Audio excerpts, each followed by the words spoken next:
What's going on, everybody? Welcome back to the channel. We are coming off of a great college football Sunday. Two games yesterday. Kind of called both games, kind of didn't call both games. I thought Notre Dame was going to win the money on the game. I put money on Notre Dame +4, so we actually cashed our play, but calling Notre Dame to win ended up biting me because on the YouTube video, I did call that wrong. So it is what it is. We did call South Carolina as well. That one did cash us out, and I'll show you guys some stuff here in just a minute. But first, what I want to do for this video is I want to pick a winner from the comments of yesterday's video to win a free month of our premium. So if you guys are interested in getting a free month of VIP, drop a comment on this video. And if this video gets 200 likes, I will pick a random comment down below to win a free month. So do make sure you hit the like button. Make sure you comment. You got to be a subscriber to win. We have TCU at North Carolina tonight for college football. We're going to go over what I think for that game. Going to kind of go over some insights for the game. We're going to pick a player prop from each side of that game. And then we're going to do some baseball plays. So if you guys are interested in that, some player props for baseball, make sure you guys do stick around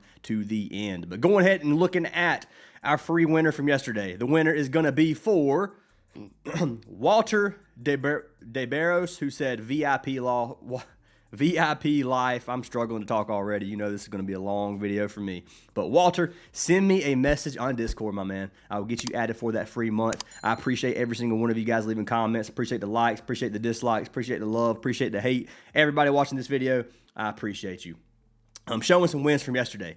Amazing day. This is from Bovada, guys. So I play my sports books on Bovada or Novig. Those are the two platforms that I use to run money lines. And we profited yesterday. You can see $2,700 out, $6,300 in, 3.6K profit yesterday. We played $1,000, which I'm going to show the, I don't think I have the other slip posted.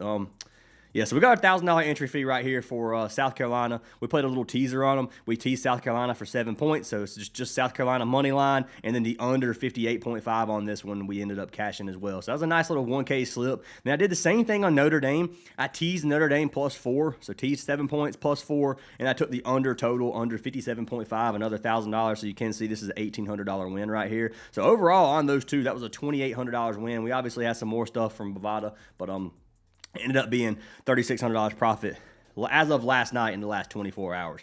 Can't say we had Bryce Miller and Louis Gill for baseball yesterday. We are still doing baseball and WNBA in our Discord if you guys are interested in that. Had Scuball Yamamoto. This is from Saturday. Preston Stone, Ty Simpson with Wisner and Klubnik from the Texas and Clemson game. So those two little discount plays that PrizePicks gave us, we ended up cashing both slips for that. So if you guys are interested in joining our Discord and getting every single one of these plays, click the WAP link down below for $25 a month or $10 a week. You can get every single play that we post. We'd love to have you guys in there. But that being said, guys, let's go ahead and take a look at the one game that we have today, which is the TCU Horned Frogs making a trip to North Carolina to play against the Tar Heels. You can see North Carolina is -156 or +156 underdogs, and they are +3.5 point favorite or underdogs as well. So total on this game is sitting at 55.5 points. And let's go ahead and take a look at the public betting. So the public betting on this one, you have 55% of the bets are on TCU, and then 42% of the money is on TCU. If you look at the spread of this game, 39% of the bets with 80% of the money is on TCU. And then the over, 31% of the bets and 14% of the money is on the over for this game. So what we can do is we can click one of these. You can kind of look at the last year's stats for these two teams. So you can see TCU had 13 games. They won 69% of their games. The Tar Heels had 13 games, won 46% of their games. You can come down here. We can take a look at the strength of schedule for these teams. So as of last year, North Carolina's strength of schedule was 80th in the nation, and TCU's was 124th. So TCU had a pretty dang weak schedule, let's be honest. North Carolina's schedule wasn't strong at all, but it was still a little bit better than TCU's. So this record, 9-4 and 6-7 for North Carolina, is they're not weighed quietly the same, in my opinion. So you can come in here and look at the games. The big games that TCU had was Kent Call Stanford. UCF wasn't bad last year. SMU was decent last year, which they lost to SMU. Kansas didn't play bad. Baylor, that's really the only really good team. I mean, they had Cincinnati and Oklahoma State, which I don't really find them as two powerhouses. North Carolina played against NC State. Florida State, obviously terrible last year. Georgia Tech, Pittsburgh. Neither team had a super hard schedule, let's be honest. But let's go ahead and talk about this game to begin with. So looking at this game, North Carolina picked up Bill Belichick as their head coach. pair the Belichicks together. We have Steve Belichick as the defensive coordinator, and they do have a good coaching staff this year. Now, this is year one, so obviously this is kind of like a rebuild year for North Carolina, but having the Belichicks is going to be a really, really good pickup from North Carolina, in my opinion. So looking at the offenses from this team, they're missing a lot of their key offensive pieces from last year. They lost Omarion Hampton, obviously, to the NFL. Omarion Hampton, insanely good quarterback. Dude was rushing for over 100 yards almost every single game. Like, we know how good he was, kind of like the Ashton Jeanty for Boise State. They had four other starters that ended up going to the NFL draft. Also going to be missing their star center, Austin Blask, due to an injury. So they had a center. He's out. Their second-string center is out. So their center for the O-line is going to be tough, man. They got a third-string center that's going to be playing this game, and I don't know how I'll feel about that, especially when the center is a huge piece to this offense. They did pick up some key players from transfers. Obviously, at quarterback, they got Gio Lopez. Gio Lopez played for South Alabama last year. He's the new quarterback for North Carolina. He had 2,500 passing yards plus. He had 17 touchdowns last year, and he also rushed for over 400 yards. So a good scrambling quarterback, a great pickup for North Carolina. They did pick up some decent receivers. They lost Omarion Hampton, though, which is huge for this offense, and I think the losing of Marion Hampton outweighs anything they could have picked up on this offensive side of things. On the TCU's offensive side, they do bring back Josh Hoover, their star quarterback from last year. Had an insanely good last year. He had 3,900 passing yards. They did lose 3 of their starting wide receivers to the NFL, but they did pick up a few good transfers. They bring back 4 of their starting offensive linemen, so their offensive line looks pretty dang strong in my opinion. And you're looking at a team ran by Sonny Dykes, so obviously, it's going to be a very pass-heavy, air raid offense. So an offensive line and a good quarterback is something that this team is going to have to run effectively. So they did lose their starting running back, Cam Cook, to the transfer portal. And then their second-string running back right now, Trent Battle, is injured. And he's going to be out for multiple games. They said maybe 2 to 3 months. So we'll see what happens with Trent Battle. But they're not really going to have much of a running game this game. That's tough, man. You're giving the Belichicks a lot of time to prepare for nothing but a pass game versus this TCU offense. So a little bit worried about it. Looking at the defense for North Carolina, their defense looks pretty strong on paper. Picked up a couple of transfers from the transfer portal. They got 2 really good linebackers. They got Andrew Simpson and Kamori House, 2 strong linebackers. Lots of talent on this defense. Just a brand new defense, which makes this tough. North Carolina picked up 60 new faces this season. It's going to be a long season for North Carolina. I think they can have a great team by the end of the season, maybe next year. We'll see. Let them rebuild a little bit. But I think North Carolina can have a good team. I just don't know that this first game is going to be the game to where they come out here and play well. So we'll see what happens with this one. This game's a tough call. It really is. The spread's very, very close. North Carolina at home with the Belichicks. Tough to bet against. But in my opinion, I think I'm going to have to run with TCU on this one. TCU money line. You could take TCU -3 if you want. It's up to you. But I like TCU on this one. Just because of so many unknowns for North Carolina. So that's probably what I'm going to end up running today. So that being said, I do want to get swapped over to our player props section of this game or of this video. So we are going to look at some player props. Obviously, we got massive baseball slate today on Monday, starting early, starts at 1 p.m. Eastern time, wherever I'm at. I'm not sure where most of you viewers are from, but 1 o'clock from where I'm at. Before we jump into baseball, I do want to pick one play from each of these college football teams, and we're going to pick pick a player prop from each team anyway. But jumping into our first pick of the day, I'm going with our man Gio Lopez. So I am going to take Gio Lopez from North Carolina. Obviously, came from South Alabama, like I said, had a great passing and rushing season last year versus South Alabama.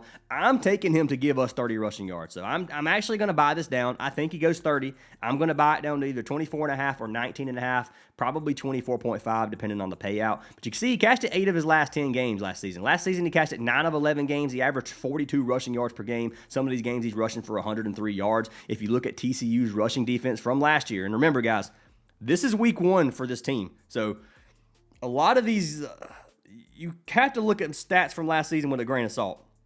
Obviously, this is South Alabama. South Alabama's strength of schedule could be easier than North Carolina's. You got to understand that. There's not very many good teams South Alabama had to play against. So LSU here, he had 33 rushing yards versus LSU, which is decent. LSU's not really known for their defense, but there's not really any good defensive teams that they played against last year. So you got to understand some of these rushing yards could be skewed for our man Gio Lopez. But TCU's rushing defense last season was ranked 83rd, gave up 160 rushing yards per game. If you look at Gio Lopez, He averaged 7.5 rush attempts per game. Some of these games he's getting 10 plus. If you give a scrambling quarterback 8 rush attempts, I don't see how he doesn't give us 25 yards because he's going to have some breakaways. You can see, if you look at his longest rush, his average for the longest rush was 19 per game. He has some games where he rushed for 50, obviously bad teams. Some of these games he rushed for 12 to 13 as his longest rush, and that's pretty much every single game. So got some opportunities here for him to get some breakaways. 25 yards isn't that much. The one thing you do have to understand for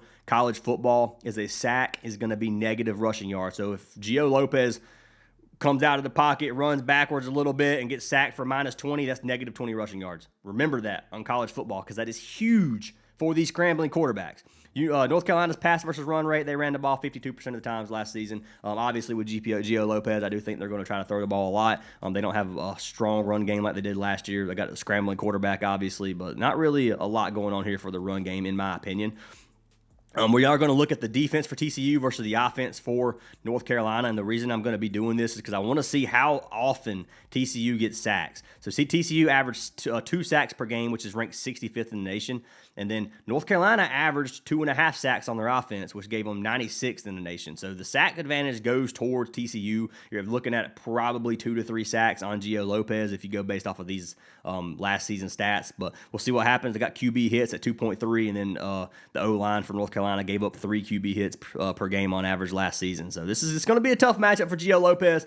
That being said, for a quarterback to scramble, there needs to be some pressure on him. So getting some pressure on Gio Lopez is going to force the run. It's going to force him to get some yards. And I like some situations like that too a little bit, especially on some of these strong scrambling quarterbacks. So like Gio Lopez for 20 to 30 rush yards, honestly. On parlay play, we'll go ahead and come over here to college football. We're going to go to Gio Lopez, which he just happens to be right here.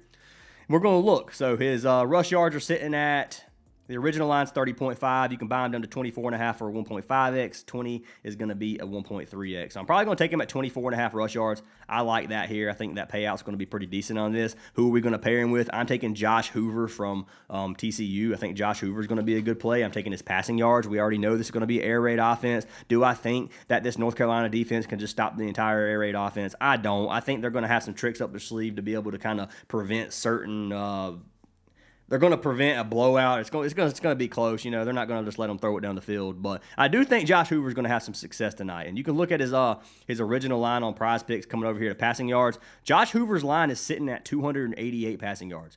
They're projected to almost give him 300 passing yards. I think he throws for 250. I will buy this down to a goblin. And you can come over here on Parlay Play, and it is boosted to a 1.37x. If you play these, you have a double up, which I will be playing on Parlay Play. This is going to be the slip that I lock in. But Josh Hoover at 249 passing yards, I think it's a good play. He cashed this line 11 of 13 games last season, averaged over 300 yards per game on the season. Now, we've already talked about the teams they played against. Not very many good teams he had to play against, let's be honest.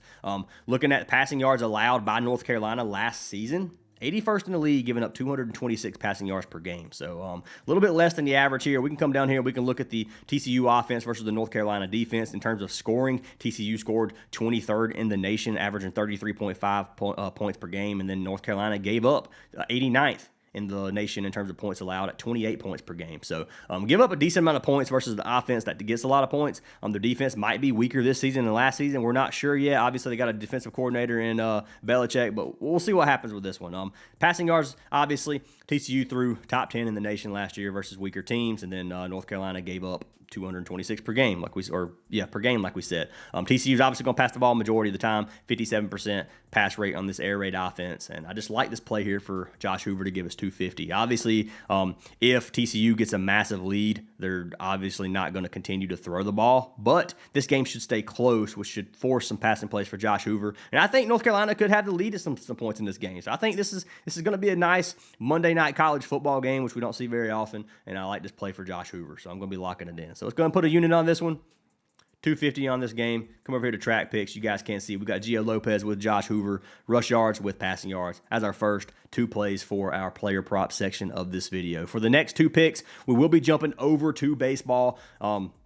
Looking at some baseball plays of the day. You can see big slate. This is for today. That's tomorrow. So big slate for today, obviously. Starts early, like I said. Not going to be looking at too many money lines, I don't think, today. might run a couple of teams. I like the Red Sox in this matchup versus the Guardians. You got Brayan Bello versus Parker over here with Boston's -150 favorites. I think that's a pretty good line for Bello. Bello being a pitcher. He's been a great pitcher this season. He's actually going to be one of my first player props. So I like Brayan Bello today to give us 6 innings. Played him the other day, over 17.5 pitching outs.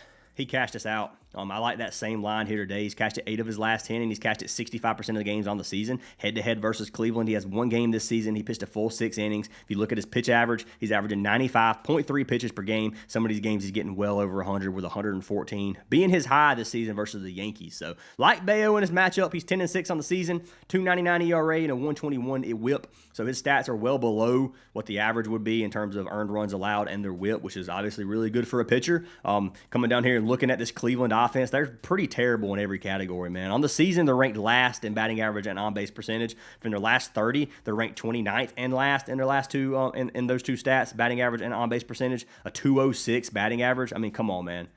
26.5 on-base percentage. 26% of the time they get on base. And then a 599 OPS. Like, this offense has just been absolutely horrendous. You put this horrendous offense versus right-handed pitchers versus a right-handed pitcher in Brayan Bello, who has been pretty dang good this season. I got to take him for 6 innings. 6 innings is just a great matchup here, in my opinion. And I like this play. I don't trust Cleveland to get that many hits off Boston, and I don't trust them to score very much, which is another reason I like Boston money line. If you guys do want to take that, you could probably take them -1.5 and get very close to even odds on that. But I'm probably going to play them with the money line. I probably played Boston last week, -1.5, and they won by 1. And it really just, it kind of bit me in the butt a little bit, taking that -1.5 when I could have took their regular money line for almost as good of odds. Not quite as good, obviously, but close enough to where I would have rather taken the value there. But anyways, Brayan Bello is first pick of the day for MLB, which will pull him up over here on Parlay Play. Code Fantasy Aces on Parlay Play will get you guys a free month of our VIP, and you guys can run a lot of these plays with me.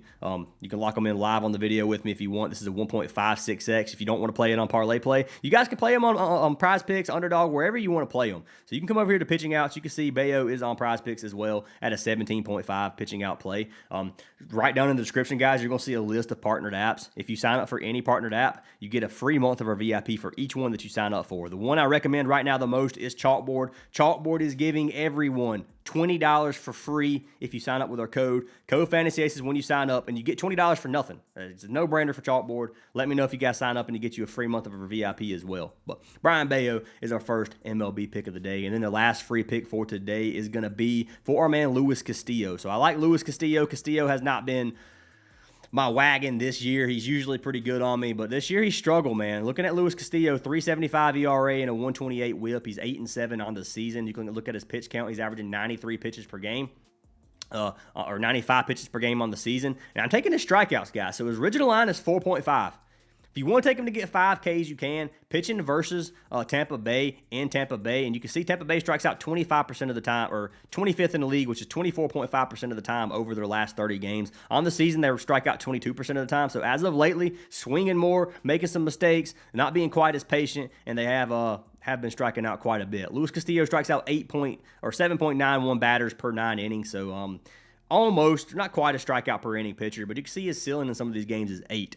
Head-to-head versus Tampa Bay, he had 5 his last game this season, which back on August 8th, and then the 2 games before that he had 4. So what I ended up doing is I'm taking this, buying it down to 3.5. You can take 4.5 if you want. I don't dislike the 4.5 line, but I think 3.5 is pretty safe, and I'm playing these safe lines. Obviously, you guys know how I do. 81%, 22 of 27 games he's cashed this line. He averages 5 Ks per game, and he's cashed it 3 straight versus Tampa Bay. So I'm going to pull up our man Luis Castillo. This should give us right at a 2x payout at 3.5. So it gives us a 1.93, which I'm perfectly happy with taking. I'm going to throw, I could do 2 units on this one. I might throw, I'll just do 1. We're going to put 1 unit on this.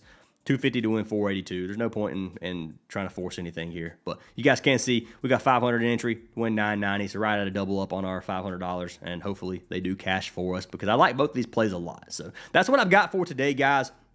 That is going to conclude this free pick video. If you guys did enjoy the video, make sure you leave a like and a comment. I really would appreciate you guys. If you haven't joined our Discord, the Discord's free to join even if you don't join our VIP. I do give away some free stuff. I do want to say right now, guys, we are running a NFL Pick'em League in our VIP. So if you guys want to be a part of that, it's a $100 entry. There will be weekly payouts for this. So whoever wins that week will get $5 for every single entry that's in here. So if we have 100 people in there, the weekly winner wins $500. Just throwing it out there, guys. If you want to be a part of that, message me on Discord, and I'll get you added. I take payments through Venmo, Cash App, or PayPal. Those three platforms you can pay me to get in on this NFL Pick'em League. Obviously, the final winner is going to win a massive pot, depending on how many people we can get in. If we don't get that many people in, the pot's not going to be as big. But if we get 100 people in this thing, man, we can have a $2,000, $3,000 pot, which would be absolutely nice for this NFL season. So if you're interested, join our Discord. Message me, Ryan Fantasy Aces on Discord, and we'll get you guys added. But I hope you guys have an awesome day, and I will see you in tomorrow's video.